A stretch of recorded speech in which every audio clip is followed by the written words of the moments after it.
Hey everyone, thanks for joining us here at Book Blather. If you're new here, I'm Dave, this is Olive, and we talk about books of all types to help spread the joy of reading. So today we wanted to wrap up a few books that we read recently. We haven't been able to focus lately, so we have like a bunch of different books going. Still in the middle of like four books, but we wanted to go over the ones that we've read somewhat recently, but that we haven't talked about yet before we forget. So we have a few that we want to talk about today. We're going to save We've also read some graphic novels lately, but we're going to save those for a separate video, another comics not for kids video. So, well, they're of different types. So the first one is CB Angel by Larry Adcock.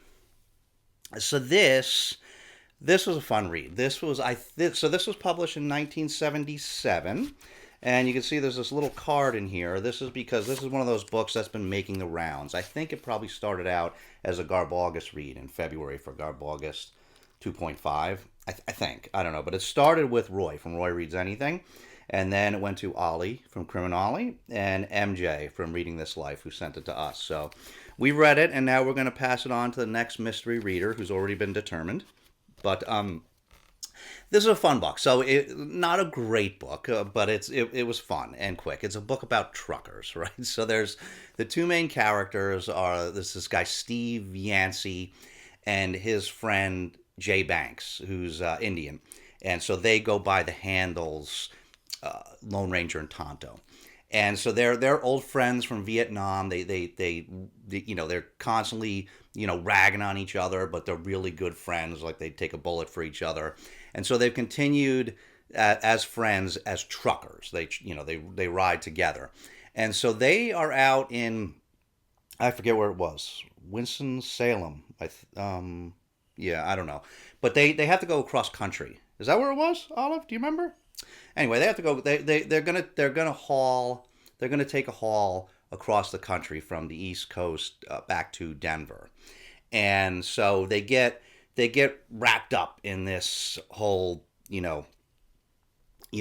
bad goings ons where the haul that they're doing, they end up getting, like, they keep encountering these different goons like along the way that are trying to hurt them and steal the load, and there's a lot going on behind the scenes about what's going on. And so they keep encountering all these troubles, but they're tough, and they work together and they keep getting through it, and they're aided by this voice on the CB radio by this foxy lady. And so a lot of the book is like all about like the CB communication and the different trucks talking to each other and them talking with the foxy lady, and there's all this CB lingo, which was big back then. This is late 70s, and so it was a fun ride. It was some of it was kind of silly, but it was action packed, and it was pretty cool, and it was pretty neat seeing that whole little like trucker CB culture. So yeah, it was a fun one. Okay, so next we read totally different style, a horror novel, The Manitou by Graham Masterson. So this book is about, there is this I guess this woman on the cover, and so this is one of those. It's not quite a step back cover because it's but you can see on the inside. Check that out.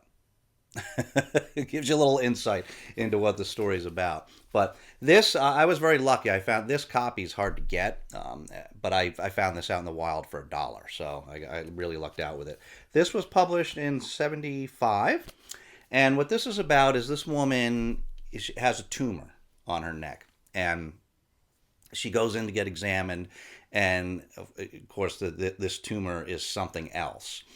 And it's hard to talk too much about this book without spoiling, but I can tell you themes, I guess. So of course, this tumor is something else, and the main character is this Harry Erskine, and he starts off just as he's a charlatan. He's a fortune teller, and he's just taking people's money, but he gets involved in this, and you see him kind of, his character evolve. So one part of this book was that it was Harry's character arc over the course of the story, where he really kind of, starts as a charlatan and really becomes a hero.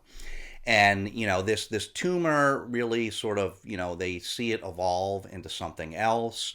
And Harry enlists the help of a couple other people. That there's a couple good guys. There's the doctor that was trying to operate on this tumor, and there's he enlists the help of Indian medicine man, I guess. And so without giving too much away, there's a sort of battle that's there. They encounter something that's based in Indian, Native American Indian theology, and there's a number of different, there's a number of different themes, like the juxtaposition, I guess, of different things. You have there's this sort of, it explores like the conflict between white settlers and Native American Indians, and supernatural religion versus technology. And so it was good read. There was different aspects of this book. Part of it was kind of ridiculous, like this sort of like supernatural battle that goes on, and what this tumor really is. It's kind of silly. A lot of suspension of disbelief in this, for this story. But it also, like I said, it also explored these other themes. And as a horror novel, it was pretty good. There was some pretty intense scenes. There's some parts where it gets a bit violent. It's a little crazy and a little scary. So we really enjoyed this book. It wasn't, it was a pretty fast read. Not the best horror book we've ever read, but we did enjoy it. It was fun, and like I said, it had several different aspects to it. So. It's spawned a movie. There's a whole bunch of Manitou books that came after this. I don't even remember how many, like around 7, I don't know, 6, 7, 8, so there's a bunch. And so we will probably eventually continue on with the series, because we did have a good time with that book. And then the last one we read is most aptly characterized, I guess, as a science fiction novel, and this is Level 7 by Mordecai Rochwald. And so this was published in 1959, and this was really good. You can see this. I found this in the wild. This is the second time this happened to me, where the book was literally falling apart on me, and I was like taking pages and putting them aside, because that's what happens. I love finding these vintage books out in the wild, but a lot of times sometimes the old glue doesn't hold up and they fall apart while you're reading them. So it's happened to me a couple times. You can see I lost some of the spine while reading it. But in any event, on to the actual subject matter of the book. This book was pretty good. This was basically starts with this guy. So it's set in the future, and this guy he's a button pusher, a nuclear warhead button pusher. And so he is sent down to level 7. And I don't want to give away too much about that, but he is on level 7 to act as a button pusher. And there are others down there, of course. And you find out, I don't think this is too bad of a spoiler, that there are other levels for other people. And I'm trying not to give too much away. And you see different, you see it over time, as when he's down there, and kind of his mental state of being down there and being a button pusher, and then what happens over time. And it's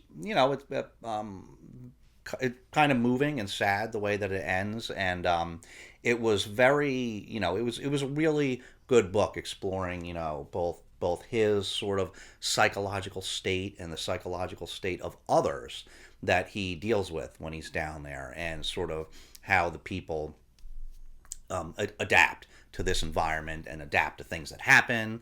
And really, really good. I would recommend this book. It's not like a very, very long plot, I would say. I guess there's not like a ton. I mean, there's things happen, but there's not like a ton that happens in the book. But it was a pretty cool experience going through living this life, and and what it would do to people's mental states, various aspects of being down there and being a button pusher. So, would highly recommend this. Really, really good book. Okay, and so that's it. Like I said, we also have finished a number of graphic novels that we're going to do in a separate video, which will be up very soon. And we're going to continue on. Like I said, we're literally in the middle of 4 or 5 books right now. So, and we're also got the reading event, Ghosts of Christmas Past, about to start. We're almost into December now. So, let us know if you've ever read any of these books. Be curious to hear your thoughts, or if any of them sound interesting to you and you think you might read them. Or if you don't have anything substantive you want to say, you can always leave Olive a puppy emoji because she does always like to see those. Right, Olive? So, as always, guys, thanks so much for watching. We'll see you again very soon. But in the meantime, take care of yourselves and each other, and we'll see you next time.